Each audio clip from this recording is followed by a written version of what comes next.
the MOMgienists podcast. Two dental hygienists who became friends and later became moms, who understand the struggles, the joys, and the self-doubt of raising kids, staying sane, and working. Listen to our regular conversations about everything except the kitchen sink.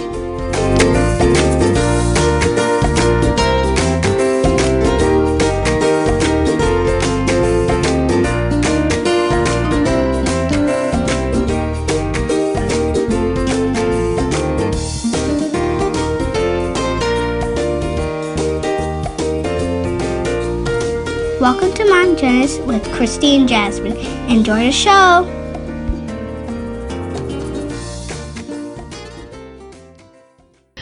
Welcome to the MOMgienists podcast. I am in Jacksonville Airport, International Airport, with three amazing women, and this is an impromptu podcast recording. We were having such a wonderful conversation. We are leaving the American Dental Hygienists Association meeting, annual conference, and I had the privilege of judging these two amazing students, their table clinic, and also getting the chance to meet their professor, which I think she's absolutely amazing. So I want to welcome each of you. Thank you. Thank you so much for the opportunity. Awesome. So can you just let the listeners know who you are? Okay, my name's Melissa Roman, and I'm from the City Colleges of Chicago. Awesome. My name is Bianca Bucio, and I'm also from the City Colleges of Chicago. Excellent. And I'm Professor Prassas, and I'm also from the City of Chicago Colleges. Excellent. Thank you so much for saying yes. No problem. I don't think I gave you an option. I was like, come on. This is great.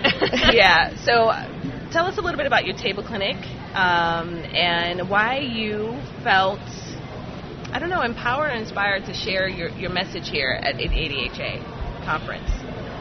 Well, our topic was about endurance athletes' susceptibility to caries, erosion, and bruxism. And we are both endurance athletes, and we thought that there was issues in the athletic field that we could, send out to the world that we are susceptible to having caries, erosion, and bruxism. So. I thought there's been a trend nationally with taking care more of ourselves, from menus giving us calorie intakes to fun runs. So with the increase in that, there's been an increasing gap in between being knowledgeable of how that's affecting our oral health, because we're benefiting overall physically, just it's doing some damage mouth-wise. So we thought it would be a perfect topic between us to find our passion for hygiene along with our love for working out. So it was a good medium. In regards to coming to the conference, it was Professor Prassas' sort of initiative to kind of take our project to the next level, to take it nationally. So that's kind of why we're here. Kind of didn't have a choice, but we loved the experience. Were you nervous at all? Very nervous. Very nervous. A lot of things were up in the air. So to revamp a project, given some time constrictions and with school going on and, personal things at home we had to take care of, it was very nervous because this is a national level. So we were nervous. We were nervous about what projects were going to be there, if we were ready, how the judging was going to go. So just a lot. Yes. Yeah, and I think you guys did a wonderful job. What was so funny was that I was so eager to judge you. I started before the judging time. Yeah, so we were scared. We're like, oh my God, she's going to be so mad. No, I actually pulled you out of the restroom. Yes. The poor student couldn't even use the restroom. So I'm like, okay, I'm ready to go. And then as she's presenting, they're like, okay, everyone can start. I'm like, oh my gosh. I was so embarrassed. But you guys did a really, really, really wonderful job. Really. Thank you. So what did you think about the conference? It was fun. It was a great experience. I met a lot of wonderful people. I loved it. That's good. That's good. I hope you guys come back. I will, for sure. I will be back next year, and I'm bringing people with me. I love it. So do you have any huge takeaways or aha moments that you want to take with you that you've learned at this conference this year? Well, we did learn a lot, talking to the other students in regards to their projects. So we just learned on our own professional level new instruments and techniques that are out there that we learned from the exhibit hall. But just as I'm looking back on it now, it was probably one of the most powerful experiences that I've gone through, because I've never been to a conference where we're all hygienists, like we all have that passion for our community and giving back and loving what we're doing. And it was very empowering to be around people like that and telling you, like, you're going down the right path. And it was just very empowering. Even though school's a struggle, it's good to see things like this, that it's good for the long run. I also felt very comfortable and welcomed by everyone. Yeah. And I appreciate the the dental hygiene community even more now than before. Oh. And I got to say that I'm proud of you guys, too, because being from just finishing off your first year and going into second year and transposing that table clinic board into like a research type board where they had the background, the purpose, the methods, the results, the conclusion. You didn't even have a course in that yet. You're currently taking Critique of the Dental Literature now. And they were still able to create a board coming from a board back in December that you put together, that you kind of like basically put things up on a table clinic board that didn't have the background, the methods, the results, and the conclusions. They were just doing a research project, what they learned from English class. Yeah. So that was great experience for you guys. Yeah. I think I was impressed. You guys did a really great job. Really, really nice job with your presentation and with the display and everything. It looked good. Thank you. Good. You're welcome. You're welcome. I think there's something very unique about your college that we were talking about that made me feel like we've got to record this. And one of which is a topic that's very dear to me, which is diversity. As you know, I'm a brown woman, for those who have seen me, and I think it's so important for the future of our profession to see leaders and to encourage also students who come from ethnic minority groups to seek leadership, to seek things outside of just clinical practice, to be a part of the hygiene community, seek out like-minded ones, and also to go back out into the communities and serve many underserved groups. So we were having a conversation because their school focuses on diversity, and I absolutely love that. So you can tell me a little bit about that, Professor Prassas, or could I call you Marie from the students? That's fine. That's fine. Actually, our admission and our mission statement for our college is basically to serve and to admit students who have a minority background. So we actually take minority students over your typical students that apply. Not to say that we do not accept other students in general, but we really try to focus on minority students. And that's our mission. Our mission is to promote education, to further them into the community and give back to their own communities where they came from. Yeah. I love it. So what do you guys think about that? The impact that you could possibly have, not just for the profession, but also encouraging the future of our profession? So I kind of got into dental hygiene for the main purpose to give back, not knowing how much a dental hygienist makes. I just wanted to choose a career that I knew I would be happy in. So when I found this field that's more preventative, I did even a mission trip to Mexico in an impoverished town, and it was so sad to see all these people, don't want to cry, just losing teeth just for the fact of no knowledge of preventative health.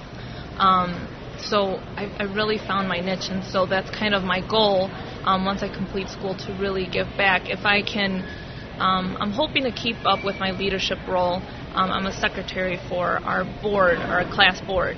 So, if I'm not able to touch someone in a way that, oh my God, I want to be in a leadership role just like her, I'm hoping to at least get them interested to care about their mouths, or even spread the word about preventative theory. So that's just kind of of my mission. And the school really helps with furthering that, because our clinic, our patient pool, most of them are minorities. So I get to further educate my community and give back. So it's already in the works. It's awesome. Yeah, I love that.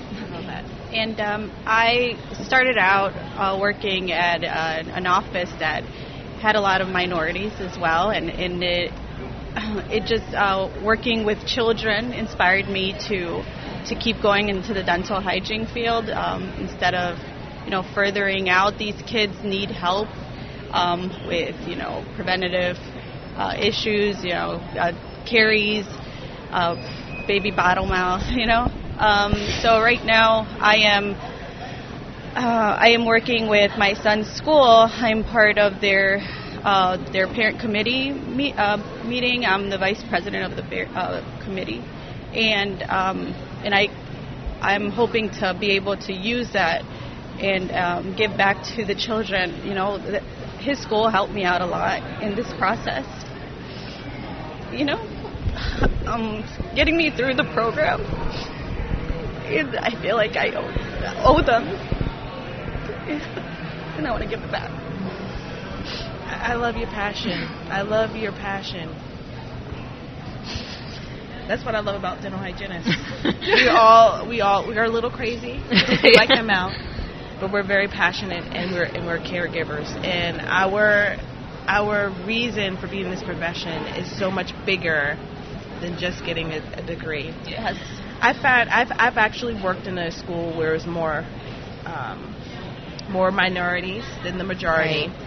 And there's something about coming from disadvantaged backgrounds that not only do you have how difficult the school is, but you have a complexity you have to work through. Right. Because sometimes when you come from a disadvantaged background, you're like, well, how am I going to make it?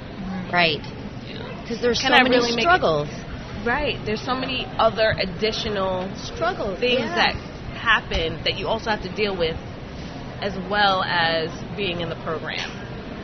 And I think it's remarkable, which is why I love what you guys are doing, the fact that you're here, how passionate you are. Keep going forward. Keep doing that. And I love that you're a MOMgienist. Yes, I am. I didn't ask that. Of course, I love my MOMgienists. We also accept dog moms, too. We don't want to discriminate with dog moms. But I think with moms, just in general, that's another thing that makes it a little more challenging, a little bit more challenging, but also makes us more resilient. Yes. We're stronger than we really think. Right. We really are stronger than we really think. Yeah. Do you feel that it's a little challenging sometimes with dropping off my son in the morning or picking him up? Attending his needs as well as, going through school. Yeah. It's definitely challenging. This is by far the most difficult thing I've had to do, but I know the benefits of it once I'm done. It'll definitely be worth it. Yeah. And what really makes a difference is when you have professors like Professor Prassas. Yes. You are okay. special. You are. Because when you think about what we do for our students, Yep. to help them get It's through, hard. and this is just the start. This is just the beginning. Yeah. So we can't spend too long. Right. Everybody has to catch flights. I've got to catch my flight, but Yes. I wanted to get a little bit of your message out there because one, you guys are rock stars. Okay, you're going to start your second year. Yeah. You got an awesome school that you're in that promotes diversity, which I love. You are diverse. You're diverse, and I love what you do, and I don't want you to stop. And then hopefully you can inspire whoever may be listening. So share with your classmates. We will. For sure. Yeah. And we thank you for this opportunity. Yeah, thank you. So let us know again where your school is. Where's your school? And City Colleges of Chicago. Shout out. Shout out. Well, thank you so much for being on the podcast, and we thank you for your time, sharing that little bit of a tidbit. And hope to have you again, like maybe when we catch up next year. Yeah. In Columbus, Ohio. Yeah, and then that's a little bit closer. Yes. To all of us, which would be good. Yeah, for All sure. right, thank you. Bye-bye. Thank you. Bye. Bye. Don't forget to subscribe and leave us a review. Like us on Facebook. See you next